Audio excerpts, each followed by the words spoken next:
Hello everybody and welcome to Forever Motorsports on Forever Sports for this, the F1 podcast. You're joined by Reece and myself, Mark, of course. And title of the video, and I think one of the first topics that we will be speaking about today. Of course, we'll get into a whole lot of other things, but we do the show every week. Title, Ferrari are done. I think that's pretty much for the season in terms of whether they can compete anywhere after yesterday's result. I think they're pretty much firmly out of the race. It's going to be very, very difficult for them to get back in. Yeah, they were beaten by Williams. That is certainly unexpected at this point in the season. We expected them to have a little bit more pace off the back of last season where they were extremely confident. And I mean, what has happened to Ferrari? Yeah, I mean, one does have to go and ask the question, what on earth has happened to Ferrari? Because, I mean, surely we were expecting them to do relatively okay this weekend because... You know, there was a little bit of chats. They started making some improvements the last few weekends. In Canada and Austria, that made some significant gains. In qualifying, they'd done all right. Granted, the McLaren was way ahead of them, but they'd done all right in qualifying. Good enough to certainly go and fight it out near the top. But then come to the race, and strategy once again falls through the floor. But not only that, their pace was just so slow. Yeah, I mean, it was a circuit that I expected to play into Ferrari's hands. I thought they were going to be quite competitive and possibly be more competitive than the rest of the grid, excluding the Red Bull. I say Red Bull because it's just Max, really. Sergio Perez also not having a great weekend. We'll definitely be talking about him and what is going to happen in that sister Red Bull seat. Still a lot of speculation about Sergio Perez's place in Formula One, or certainly in that Red Bull seat. I mean, though, back to Ferrari, why do you think they are struggling? I mean, I've got a couple of thoughts of my own as to why they are struggling. But give me your thoughts, Mark. I mean, yeah, it's strategy. I think is a big problem for them. They just never seem to get that underway. And I mean, even like yesterday, I think I laughed about it so much whilst we're doing the stream. But I suppose it does sort of sum it up because clearly they're thinking probably way too much with regards to strategy. And they're just not going with a basic option. I mean, Carlos Sainz came onto the radio and said, we're thinking we're going to go switch to plan B. And he said, well, what's plan B again? I mean, how many plans do they have that they have to think about the number, as he forgets just the second idea? I mean, I think we've seen in the past, they've gone to like plan E and F. So I think, as Carlos Sainz said, I think earlier in this season, he said, stop inventing.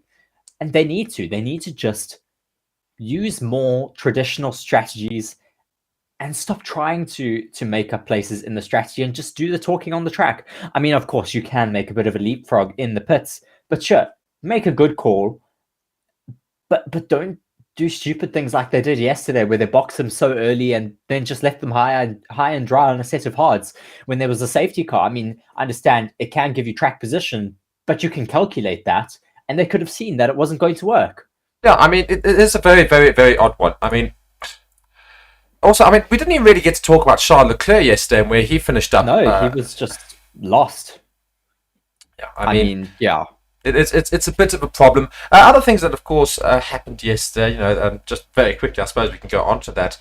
And we'll come back to Ferrari and otherwise. But as Reece was telling me about, it's been doing the media runs and being on the news this past day, I suppose.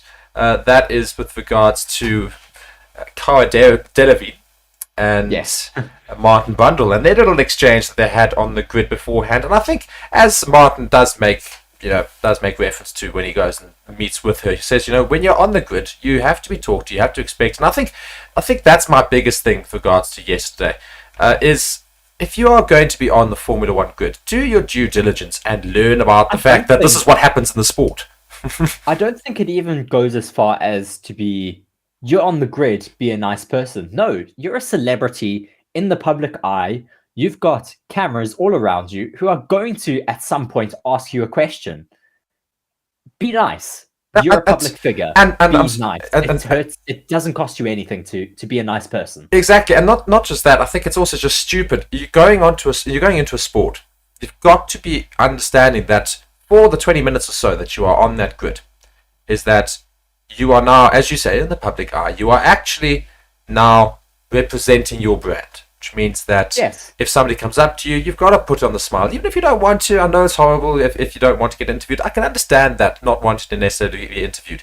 But I promise you, nobody watching Formula One is watching for you. So they're probably not going to be that long of an interview. I mean, as one of my mates said and one of our friends said on our group with regards to the instance, says it doesn't really take that much to smile and say, I think Lewis Hamilton will win today. And then he'll carry on and Martin Brundle will move on. You go, oh, who really cares? But nobody thinks about it. Now it's been torn into this massive story with Cara Delevingne ignoring him and then clashing back and Martin Brundle this and savagery and all these stupid things. It's been turned into some big old story just because you couldn't simply say hello and I think and give your predictions for the race. Go, hello, thank you for coming to me. I'm supporting Lewis Hamilton today. Have a great race. It costs you nothing. Really. I promise you, Martin Brundle was not going to ask you, what do you make of McLaren's upgrades this weekend? I don't think she was going to get asked political views. No, she wasn't going to get asked candid questions here. I mean, he doesn't ask terrible things like that. He is a great commentator. Of course, he was a brilliant driver as well, and now has gone into commentary. And it's always been a staple of Formula One to have him on the grid, and he is so well known for that. If you're someone walking into pretty much his workspace, because he's there every race weekend on the grid, you should be prepared. Well, exactly that. I think, if you're going to go and do the whole high life thing, celebrities love to make themselves known on the F1 grid. It's like the famous place. It's like being seen on the red carpet. It's the same concept when it comes to Formula One. If you're going to go and do it, do your due diligence of 5 minutes of research and understand what to expect when you're going to go onto it. And you need to recognize that face, because ultimately that is the face of the grid when he goes around. Martin Brundle is who everybody knows when you go and look at that grid. So very, very stupid from her. One thing it certainly tells me about Cara Delevingne is that she's never watched Formula One before, because if she had, she would have known that happens before a race, and she would have been prepared and not made a fool of herself. Exactly that. Anyway, we move on because we don't really talk about celebrities much on this channel. We're talking Formula One, and the only news that we've really got to bring with you, except for one big piece of information which we will get to, and that's a little bit of not a big secret, but we will get to that. I think it's pretty much just the Grand Prix that's happened, obviously, over the weekend, the British Grand Prix. And Christian Horner had hailed the Red Bull team, this is on Sky Sports, after equaling the F1 record for most consecutive wins. Don't, of course, forget that. They managed to beat that there. So they've now got a record, 11th in a row. 11 wins in a row for Red Bull. I mean, absolutely brilliant for them. If they hadn't let the Mercedes win in, I think it was, just trying to think now, in Brazil, I think, wasn't it? Brazil, yes, it was Brazil. They would have had 20-something races in a row now. I mean, just so dominant from them. But, I mean, we don't want to see them winning for 11 races in a row. We want to see someone else being able to take that podium position and that top spot on the podium. Certainly a driver that does look quite competitive, hopefully going throughout the rest of the season, is Lando Norris and those McLarens. Yeah, I was going to say. Very impressed from their pace this weekend. Well, I mean, extremely impressed, though, by the rookie Oscar Piastri as well. Exactly. I mean, it's the fact that out of nowhere, McLaren weren't just competing at the top there. I mean, Max Verstappen had to work for that victory. It was not a landslide victory at all for Max Verstappen. He didn't win by several, as we've seen in the past, 20 plus seconds, and you could take a pit stop before getting there. He only beat Lando Norris, but I think it was still 5 seconds in the end. I mean, we have to remember there was a safety car, so it's not perfectly indicative, but I mean, still, it's what we want to see. We don't want to see the Red Bulls miles and miles ahead. It's better to see them actually having some competition, especially into the first corner. That was so exciting. We had almost 3 cars abreast. We had 2, though, with Lando and Max. Lando getting the better of Max Verstappen at the start. As I did say, though, before the race, Max is a little bit more tentative on the starts, which we definitely saw Oscar Piastri also almost getting around him. That would have been amazing if we had 2 McLarens in the lead and Max really having to fight his way through them. That would have been incredible. Maybe still to come, though, this season. I still just can't get over the fact that McLaren, out of literally the beginning of the season, Zach Brown was being talked about as somebody who needs to go, and everybody's been going after the guy and the whole team and saying McLaren are garbage. How could they have created such a bad car? And it was a terrible car. But how have they just managed to just change it like this? And now suddenly, I'm sorry, they were quicker in pace easily than the Ferraris yesterday. They were quicker than the Mercedes. They were quicker than the Aston Martins. They were easily the second quickest team on the grid yesterday. And they weren't easily. They were firmly yeah, the second best team on the grid, possibly getting very, very close to that Red Bull. I mean, in qualifying, it was relatively evenly matched, which I did not think I would be saying with that Red Bull car being so dominant. and of course, Sergio Perez did not have a great race yesterday, starting in 15th. He did manage to make his way up the grid, of course, like he did in Austria, but not nearly as high as he had managed in Austria. Yet again, a terrible weekend, really, for him, not finishing on the podium yet again. In this season, and as somebody in our comments has asked, or Tsitsida, or I don't know, I have no idea. 3301, that one, and saying, do you think Charles can potentially move to Red Bull? Now, I think you have your answer. I have my answer. You go with yours first. Short and sweet, or do you want me to give a long explanation? Short and sweet, and then a medium explanation. No, that's the short explanation. Medium explanation is I don't think it's going to happen because they're both number one drivers. They will want to be number one drivers at their team. Max has a number one driver policy kind of written into his contract that he will be the number one driver at any team that he is in. So we don't expect someone as strong as Charles Leclerc to come into that team. Whether Charles will be able to even challenge Red Bull or challenge Max in his own team, that is highly unlikely. Yeah, I mean, we'll have to see what happens with regards to contracts and things, because we are now finally starting to get into silly season. We've got 2 more Grand Prix before that big break. And that big break, we're already seeing talk, and that's what I was going to get to. Our major topic outside of the fact that Ferrari are just not looking very good at all is the fact that Nyck de Vries, it looks like his Formula One season is over. Done. Yeah. Formula One season, his Formula One career is certainly over. I mean, I'm very disappointed. I am a big Nyck de Vries fan, not ashamed to say it, but so disappointed in him this season. I mean, he had a brilliant standout race last year in that Williams car when he stepped in for Alex Albon in, where was it? I wanted to say Imola, but it wasn't. It was in Monza, where he stood in for Alex Albon, who had appendicitis at the time. And he was able to get into the points. I mean, everyone was so impressed with him, which is why the Red Bull team were quick to snap him up from Mercedes, because he is fundamentally a Mercedes driver. He has been for a multitude of years, and he got swept away by the Red Bull team and just has not had a good start, has not been able to find his feet at all in that AlphaTauri team. No. And it's been quite disappointing. And I think, look, I don't think his F1 career is completely over yet. I mean, I think it is, unfortunately. But we'll go back to that. But it's certainly his season's done. I mean, so we've got Sky Sports Germany and also Ralf Schumacher giving their opinions on the things. And he's basically said that Ralf Schumacher's claimed that AlphaTauri have already decided to part ways with Nyck de Vries, and that Daniel Ricciardo, of course, reserve driver for the Red Bull teams, will finish the season off with the AlphaTauri team. So de Vries has yet to score a point in F1, and Sky Sports Germany expert Schumacher thinks the Dutchman will be axed before his home race in August, which is the first event after the summer break. That would see his first full season in the sport ended after half of the year, and it's claimed Red Bull reserve Ricciardo would take his spot. Schumacher had this to say. He said, "The decision has been made. I'm pretty sure. He did it well, had his highlight in Monza last year, and was in his right place at the right time. It's a shame for him that he probably can't..." Yeah? I like that he says, I'm sure that he is going to be replaced, I think. No, he says the decision has been made. I'm pretty sure. Yeah. It's a shame for him that he probably can't drive Zandvoort, I would guess.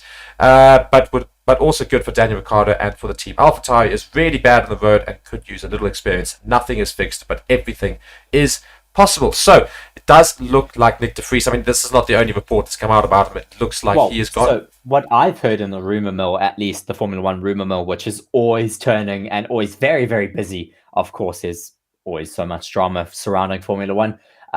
What I've heard is that Daniel Ricciardo has a Pirelli test this upcoming week with Red Bull. Based on his performance in that Pirelli test, they're going to make a decision. I'm sure you probably will see Nyck de Vries drop out, because it's too many races without him doing anything. And we know Daniel Ricciardo's been there and done that. Yeah. And they're very, very far back in the points for Constructors' Championship at the moment. And every single point is millions of dollars. So they'll be wanting to to get as many points as possible. If that means sacrificing Nyck de Vries for a season, so be it. I think they need to be able to afford to keep developing that car and to keep that team afloat. I mean, there is a lot of rumors also going around that they're going to be wanting to sell that team. So yeah, we're going to have to wait and see what happens. It's going to be interesting. Although seeing Daniel Ricciardo back in an F1 seat, I think would be better for Formula One than having Nyck de Vries there. Because also, apart from anything else, I know it's not what you should judge sportsmen on. They're there to drive, but unfortunately, Nyck de Vries is struggling with the driving aspect, and he doesn't bring anything else. He's not an interesting personality on the grid. He doesn't chat. He doesn't like to be seen in the media. Nobody really knows who he is or what he does. All they know is that he's been disappointing this season, and at least having Daniel Ricciardo back, even if he doesn't do as better than Nyck de Vries, you've got someone there who's going to help Formula One. He's a good ambassador for Formula One to have back on the grid. So. Yeah, it's I mean, that's very true that you say that, because, I mean, if you think about all the drivers down the grid, George Russell, Lewis Hamilton, Max Verstappen even, they all have I want to say offline persona, but an off-track persona. They still engage with their fans. Nyck de Vries, he doesn't necessarily seem to have that engagement with the fan base of Formula One, and he does get a little bit lost down the back of the grid, and with him underperforming, it's just getting a lot of criticism from the fans at the moment to put a driver in that they actually prefer and want to see in the sport. Yeah, I mean, Yuki Tsunoda and Daniel Ricciardo in the same team is certainly going to be very, very interesting. You're going to have one of the most, you're going to have one of the most happy and joyful Formula One drivers we've ever had on the grid, next to what is essentially a very, very angry Japanese man in Yuki Tsunoda, who is still so, I thought it would fix the season, but still so immature and just shouts at everybody at any given stage of the day. I mean, it's hilarious. Yeah, I mean, he's certainly, as much as we say Nyck de Vries isn't a personality, Yuki's a massive personality and makes up for when Nyck de Vries doesn't have any personality. I mean, Yuki is so animated on the radio, albeit the team doesn't necessarily enjoy it. We enjoy it from our side because it's quite funny to laugh at times. But yeah, we'll have to see whether they will swap him out with Danny Rick. I certainly hope so. As much as I do like Nyck de Vries, he squandered that season a little bit, unfortunately. Yeah, now McLaren, of course, did unbelievably well yesterday. It's very unfortunate for Oscar Piastri. Pretty much, I think the only reason why he didn't finish on the podium alongside his teammate Lando Norris and Hamilton finishing ahead of him was due to that safety car, and Piastri just unfortunately getting screwed over a little bit by that because Hamilton managed to time it.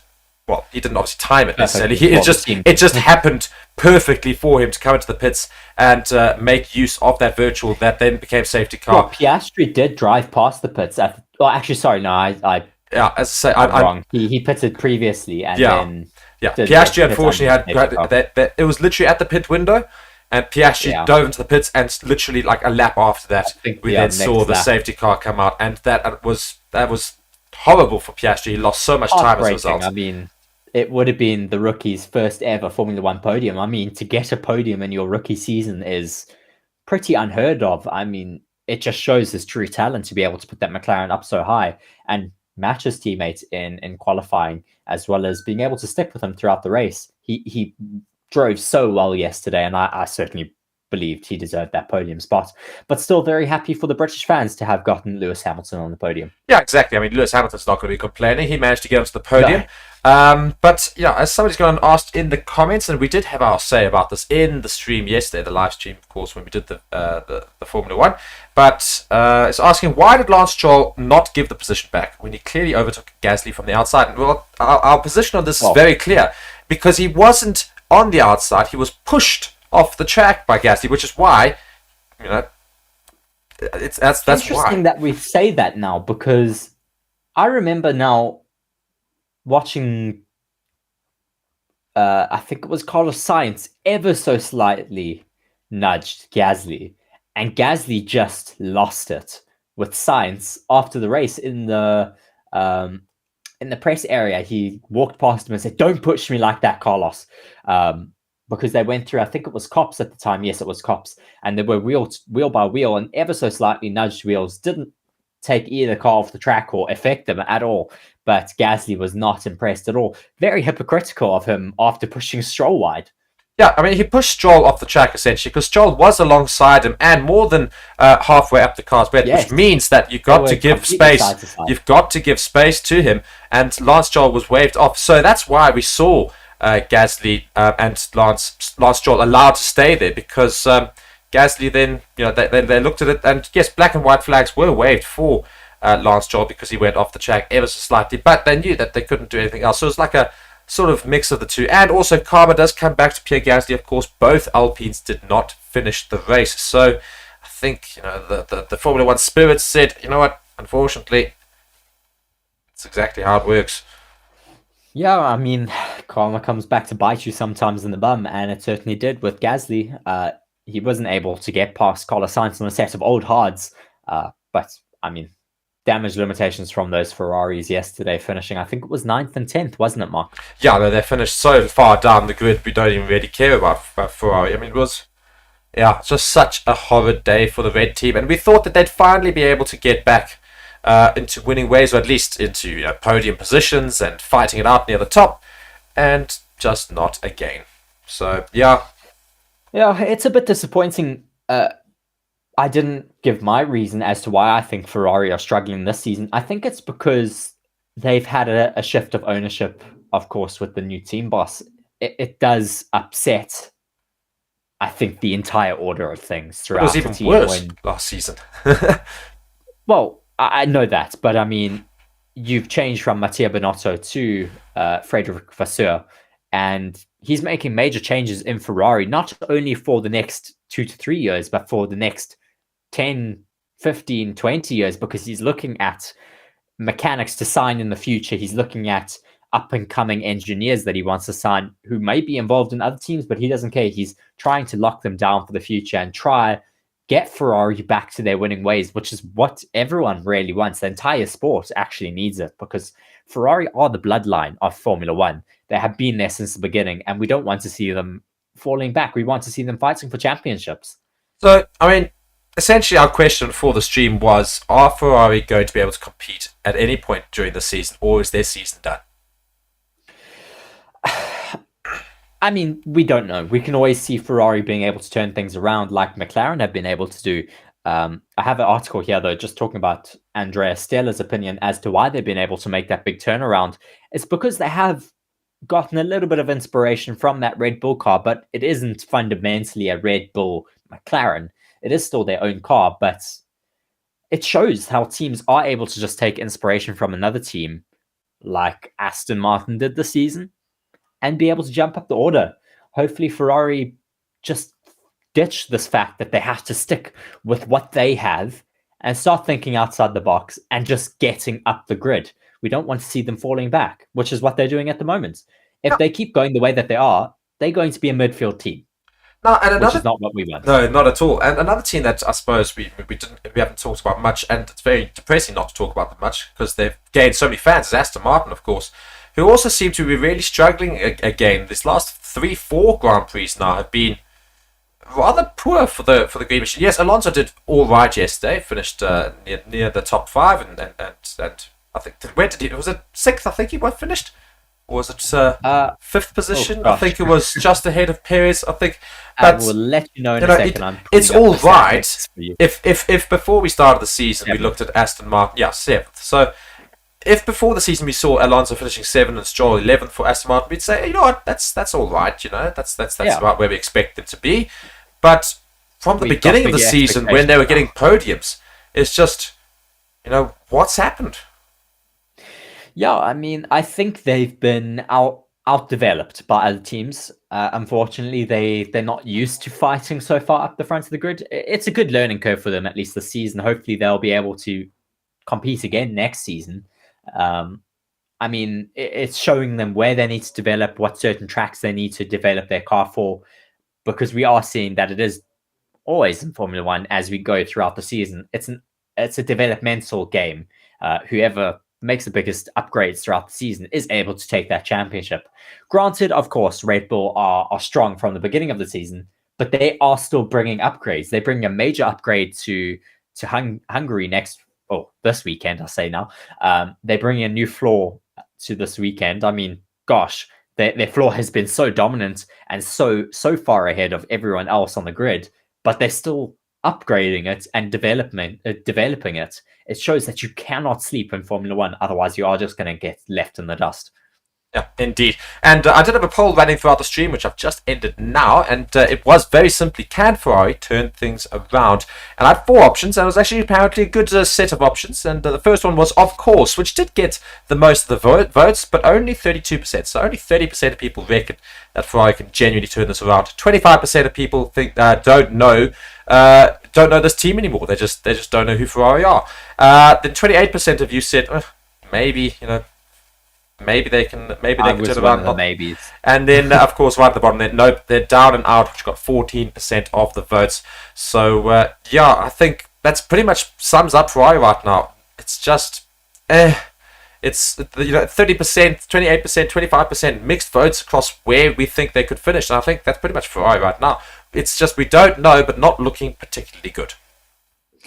Yeah, I mean, we can never rule them out. It's still a very long season. We've got a lot of races still ahead of us. We've only done 11 races so far. And it's still all to play for. I mean, it's not, but it is. Max can genuinely finish second at every race from now on and still take the championship.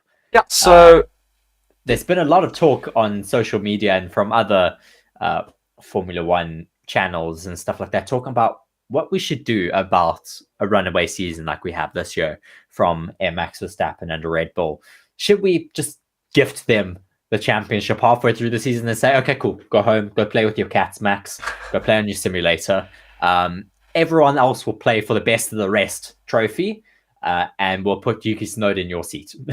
I mean, you know the hilarious thing is I mean, yes, I like the fun things that people have thrown out there, and I mean, it's a good chuckle. The problem is that most Formula One fans become so obsessed with who wins, and they decide that a Grand Prix is either exciting or boring based on who wins. They don't care about the rest of the grid, and that's the problem. Is that the moment you start thinking like that, don't bother watching, because it's not even like it was all that different in the past. Yes, you would have been so disappointed through Hamilton's 7 years of dominance. I mean, you can't just focus on the top. Of course, you're going to focus on the top. It's who's winning the race.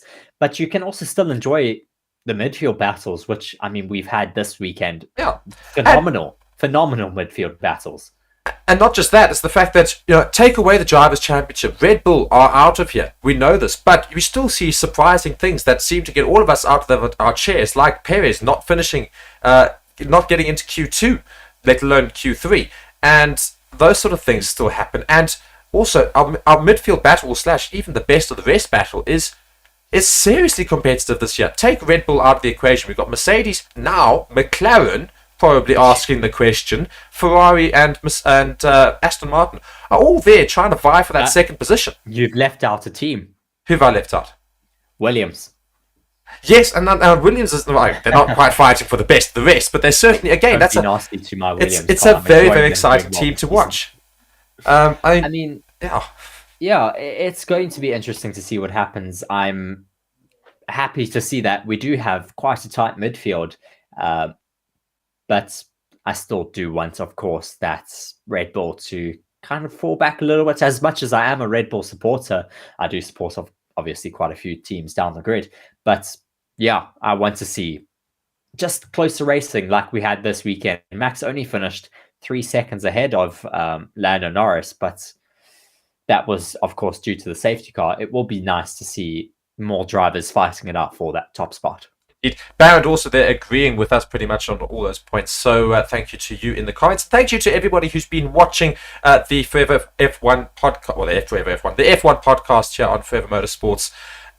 We do it every Monday, so be sure to subscribe to the channel and turn on notifications so that you guys know about when we go live for Formula One content and otherwise.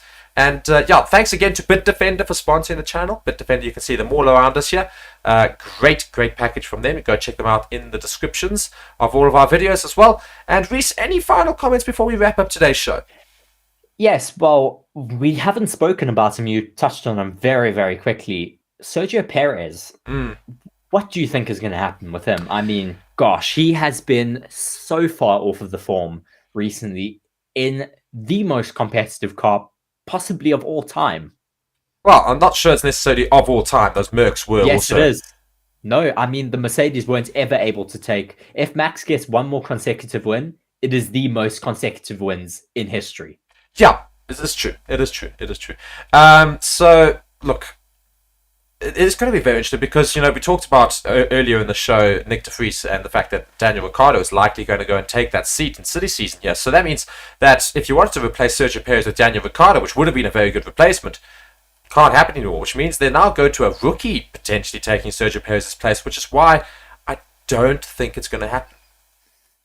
Well, they've said that they're happy with Sergio Perez and they're going to stick with him, even though he is going through a bit of a tough spot at the moment. They said the same thing, though, about Alex Albon and Pierre Gasly, and look what happened to them. Yeah, I mean, we're approaching silly season, and silly season is definitely, I think, this year going to be quite silly, and we're going to see quite a few changes. Who knows? Maybe we do get a rookie taking up that Red Bull seat, or maybe we see a different change. Maybe we see somebody just comes back out of nowhere. Maybe one last hurrah from Sebastian Vettel for half a season or something. Who knows what could happen with that Red Bull team? I doubt very much that sort of thing could My happen. fanboy heart could not. But back into a Red Bull, I would just exactly be in heaven. Yeah, so it's certainly going to be something interesting to watch. But that brings us to the end of our Monday F1 podcast, and thank you guys so much for watching and joining me and Reece, myself, Mark, of course, and be sure to hit that subscribe button, like the video, turn on notifications. Thanks again to Bitdefender for sponsoring the channel, and we'll check you again next week. Of course, there's no Formula 1 this weekend, but we will have it again next week, and it is going to be a good Grand Prix. Thank you so much for joining us, Reece, and everybody else at home. We're going to head on out. Goodbye.